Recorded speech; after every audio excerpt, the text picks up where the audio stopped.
All right, guys, we're going to change the alternator in the Toyota RAV4 today. It's right down in there. It shouldn't be too bad. The battery's dead on it. To give it a quick little charge so I can crank it up and get it into the shop. So, make sure we got some juice there. Get it spark. It's telling me it's charging. One thing people is always scared of automotive batteries and sparks, like it's going to shock them or something, but it's only 12 volts, so it's not going to shock you at all. It would shock you after it goes through the ignition coil to fire up the spark plugs, but just 12 volts won't shock you, so don't be scared of that. All right, we're going to change the alternator in this Toyota RAV4. It is the 2012. It is all-wheel drive, and it is the 4-cylinder. I'm not sure even, it's a 2.5 liter. Okay. So, I've said this before, my videos are not meant to be instructional. They're entertainment, if you want to call it entertainment. Some of you are entertained, some of you are not. But you follow along anyway, maybe you'll learn something. So, anytime you're going to work on an alternator or anything to do with the charging system, especially, you want to unhook the negative side of the battery, just like a bat, 10mm wrench. Easy as that. Okay, so I showed you earlier, the alternator is there. So I'm going to try to set you guys up to where you can see down in there and what I'm doing. Okay, so the next thing I'm going to do is I'm just going to go ahead and get this coolant reservoir out of the way. It'll just make things a little easier to be able to move that around. Let me get a socket. My shop right now is such a mess that I'm so embarrassed. We've had so many jobs down here and we're not taking the time to put our tools up properly, so there's tools everywhere, and I'm not going to pan around so you can see that.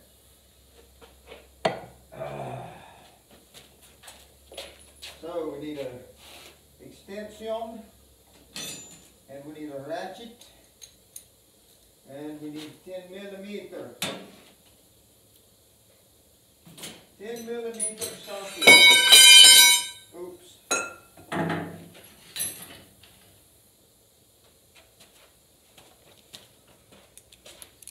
Okay, then it looks like two 10mm bolts holding this jug in. And then there's a couple hoses, but we may not take the hoses loose. If I can just get it far enough out of the way to just move it out of my way, that would be nice.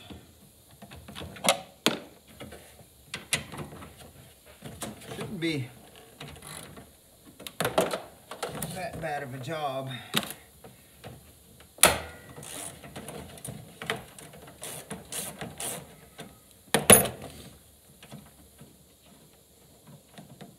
But you know how those jobs go. The ones that shouldn't be too bad. Sometimes they'll get the best of you. See, that allows me to move that jug either way.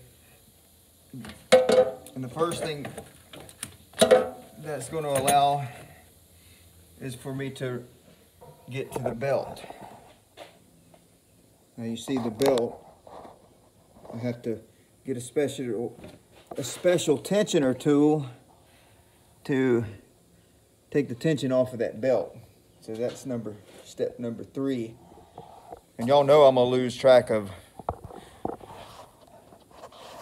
trying to name all these steps. Let's set you right here with my bar stool. Okay, so now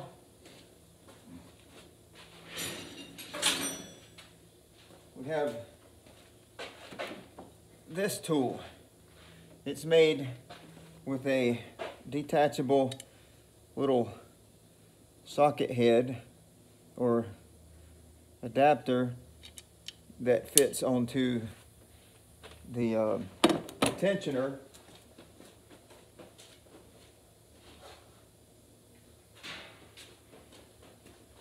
Which is going to allow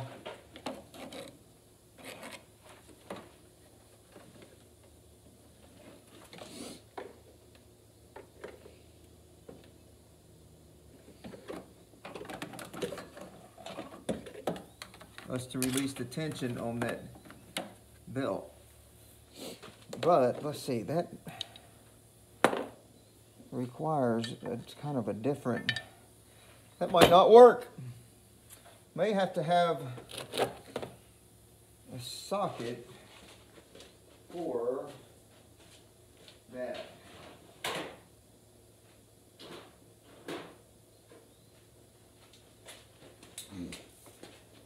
This one's made just a little bit different.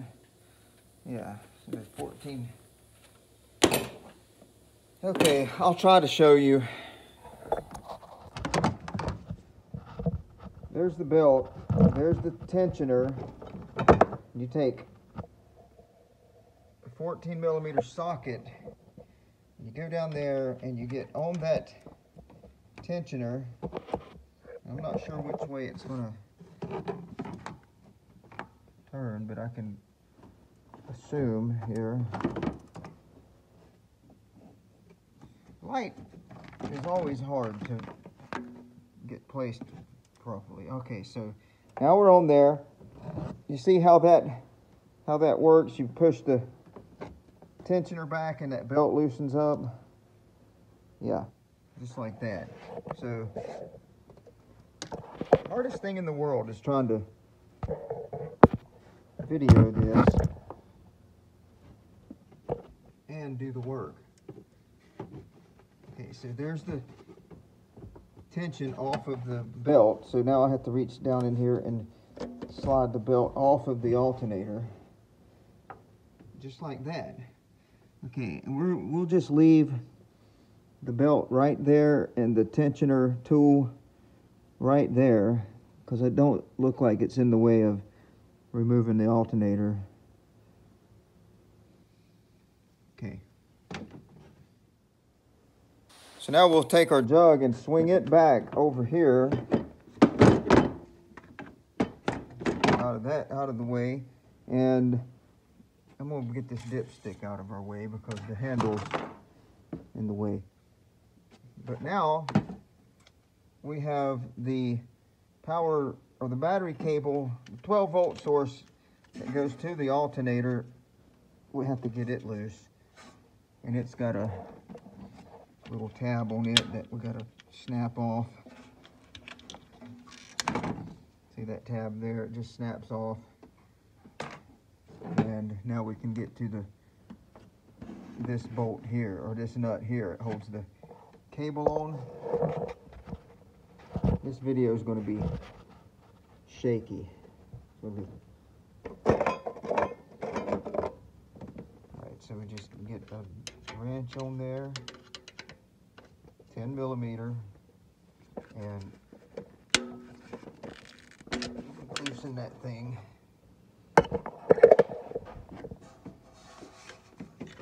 Loosen this nut. Get on it. There it goes.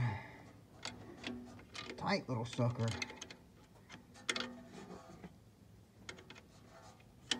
Okay. We'll get this little nut off. Take this nut off. And this cable comes off. That's your 12 volt power source to your alternator. Okay, now we have another 10 millimeter on top of the alternator.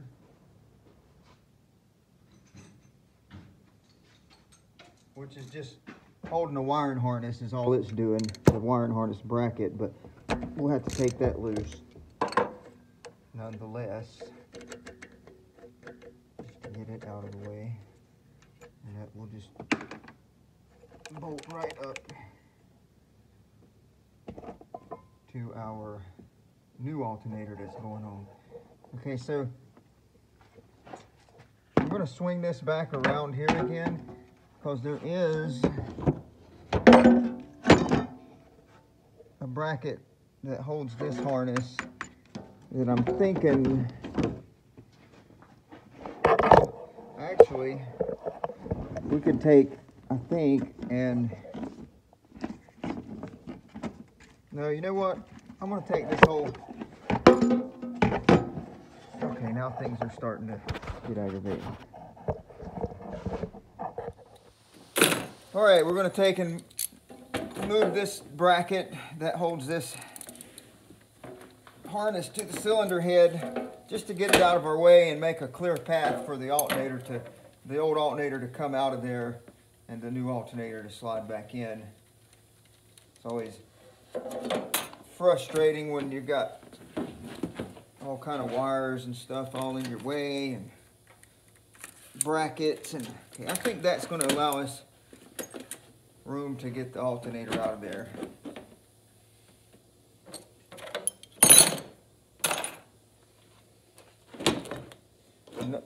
One thing you can do when you got something like this that's just in your way all the time, and you don't want to unhook the hoses because you don't want to lose any coolant,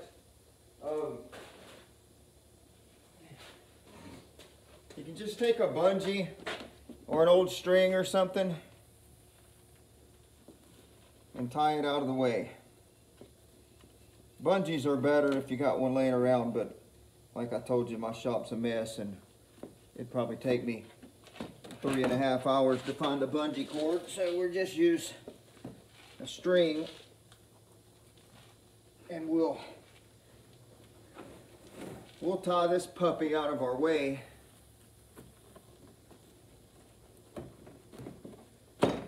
We will. If you don't believe me, just watch me. See? Out of the way. Okay. So we have our main power source unplugged. And there's another, I'll show you. There's another wire right there that has an unplug on the side of this alternator. I'll probably never be able to show you how to unplug it. Yeah, there. You just squeeze the little squeezy tab there, and that unplugs from the side of the alternator. So that will feed your charge light and stuff like that. So now we're ready to take the alternator bolts out. We'll start with the first one I can see. It's right here. That's the main one that goes through the alternator housing and connects it to the engine. So that looks like a 14.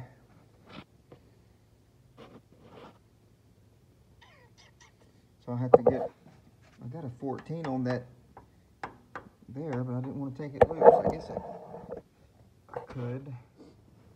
All right, so now we're going to take this bolt loose.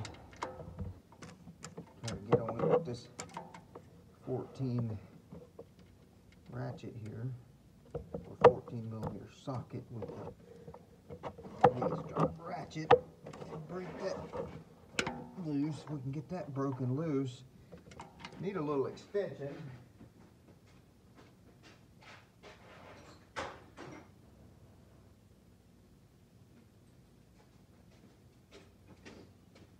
It's a little 3-inch socket extension I put on the end of my ratchet just to get us past this little bracket here. Make things a little easier.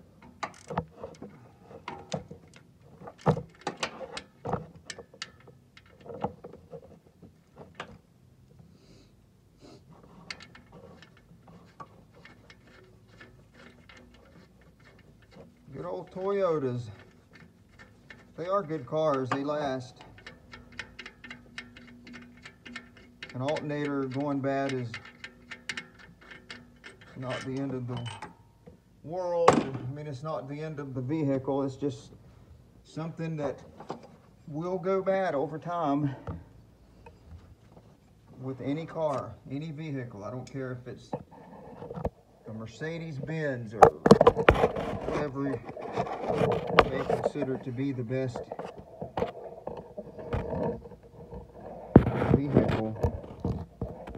Everybody will have an alternator to go bad.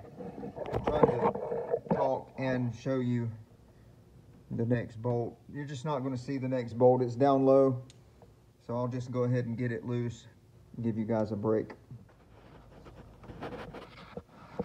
Okay, so the bottom bolt is way down there at the bottom.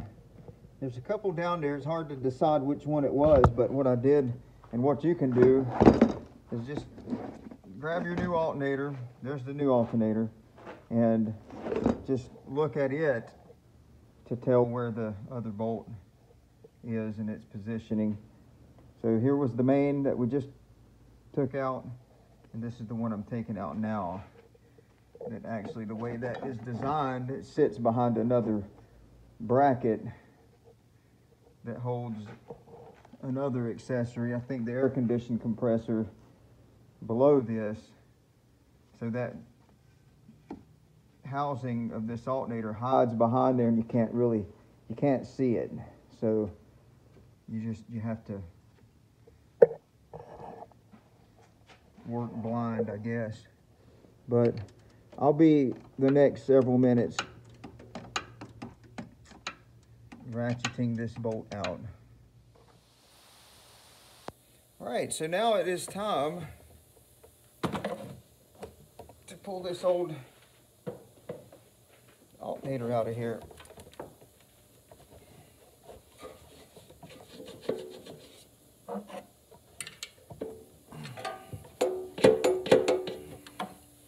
Maybe I won't get frustrated and say something bad.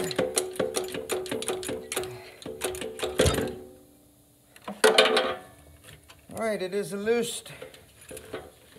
See if we got room enough to get it up out of there.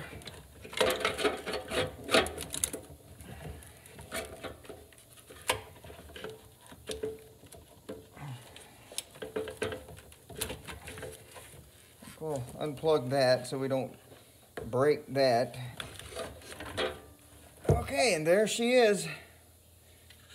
One old, wore out alternator. It don't sound real bad, but it definitely was only putting out 9 volts and making a lot of whining noise because it was overworking.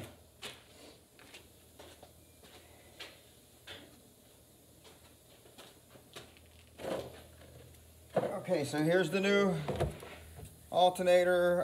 This is remanufactured, so it's not brand new.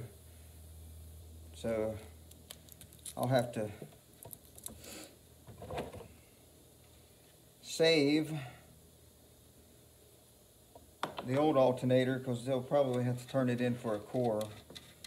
They'll buy the old alternator back from you and send it to have it rebuilt. All right, so there's nothing holding us up from dropping the new one back in there. Try to follow the same route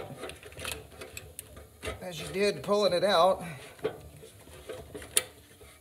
And just, the key is just to try to not get frustrated because that's when you break expensive little parts like little sensors and stuff.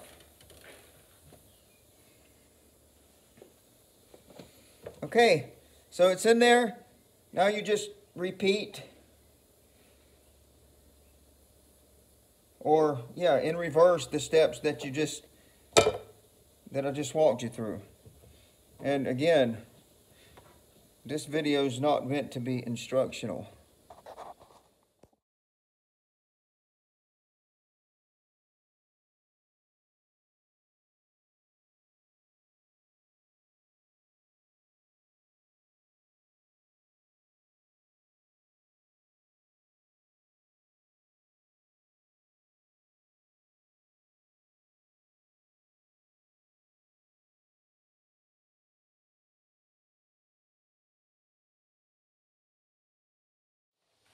Okay, so the alternator's all in.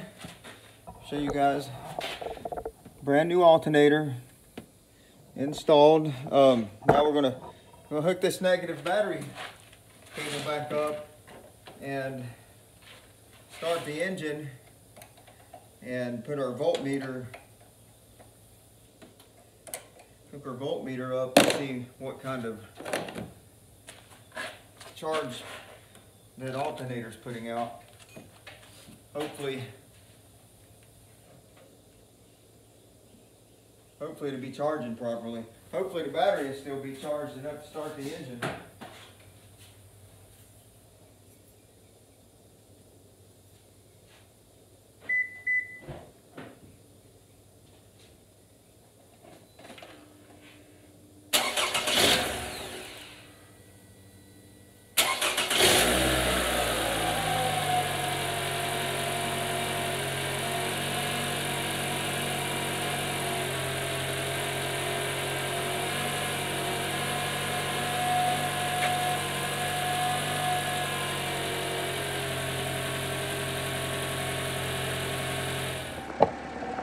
Okay, I'll just remind you from the other day, there was a 9-volt charge on the system. The alternator was only putting out 9.5 volts.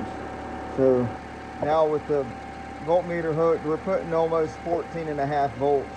I mean, that's what this system should put out. They shouldn't have any problems now with stalling or battery lights. And that alternator sounds much better too. The whine is gone. So yeah, I'll go on a test drive now just to make sure that all the systems are going to function properly. But pretty sure we fixed this one. Yay! It's always a good day at Gordon's Garage when we actually are able to fix something. All right, we're in the vehicle. So far all systems are good. Still have that maintenance required light, but it's like I said in a previous video, that will be probably related to the oil change timer or reminder, whatever you want to call it.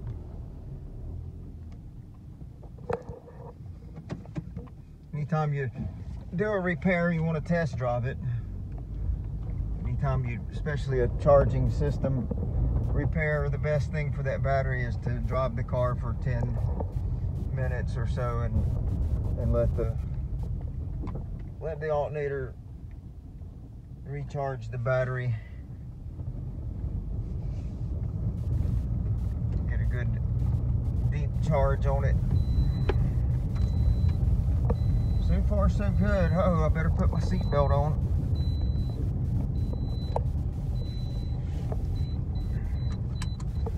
If I don't put my seatbelt on, it'll talk to me. Scream at me the whole drive, won't it?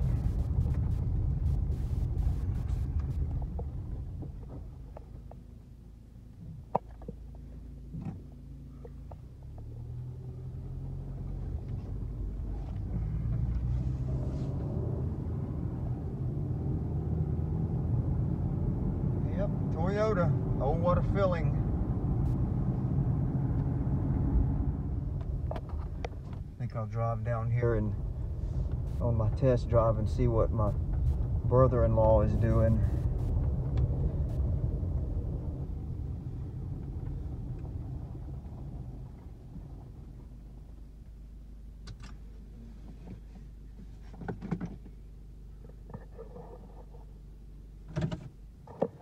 Can't see me behind the camera, you don't know who it is. On YouTube? Do I have your permission to feature you in a YouTube presentation? I reckon. Okay. What are you doing? Working on tractors? Hey, it's better than working on Toyotas. Is it? I just put an alternator on that. It wasn't too bad. I seen that last night. No, you didn't see our video, the replacement of it today. Oh, did you? Yeah. I had to make sure I told everybody this is not an instructional video. This is strictly for entertainment. Yeah, I had to watch the windshield wiper replacement and Oh, you had to watch it? yeah. That's my new routine every night. Hey, it's clean entertainment. There's no cuss words, That's right. It's good. no nudity, Now nothing. this is That's a resistor. Yeah. See, I was sitting there, I was trying to figure out what that was. I said, then I got to looking at it. Then I seen this was 6 volt. That's the original. I ain't put it. I don't think there's nothing wrong with it. Yeah, I don't think there is either. I think it's probably the points under there probably needs probably cleaned up. Emery cloth them. Yeah, it's just supposed to be 17 to 20 thousandths. I think. I can help you figure The it out. firing order's on there. Now, from what I can understand, it's 1, 3, 4, 2. See, they wrote these old ones. They wrote it on the block. See it? It says firing. Yeah, the fire order. 1432. Yeah. See, I was trying to figure it out the other day. No, wait a minute. What is it? 1342? 1342. 1342. Yeah. So I think That's usually. It should be marked on the I think cap. this is 1, 3, 4, 2.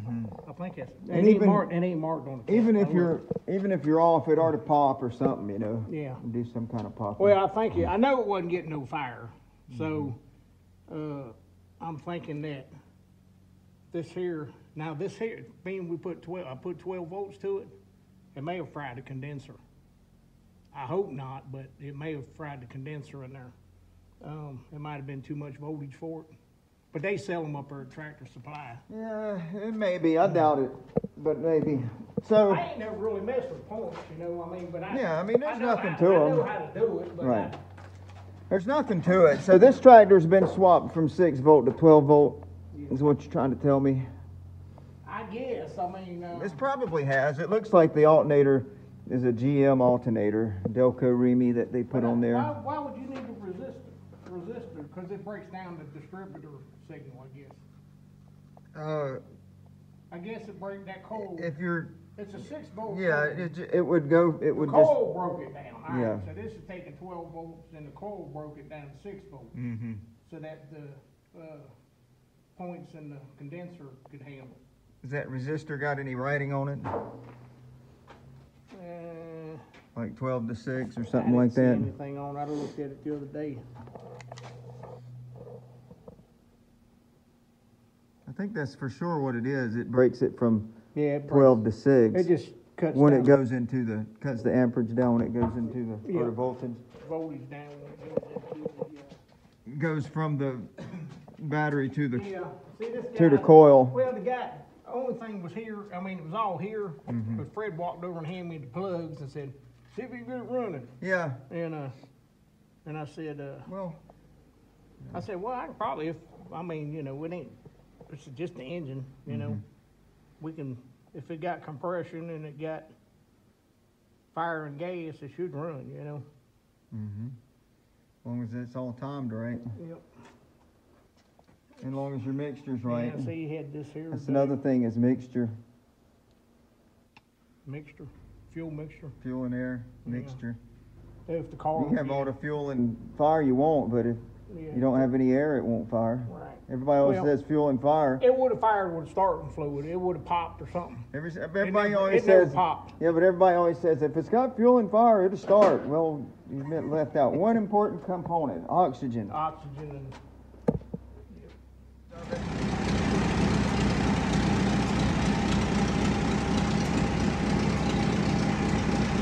Oh, Tracy got the old girl running. What year is this one? What year is this one? I think it's like a 48. Yeah, that's what I was thinking, the 48. Had to run the numbers on it.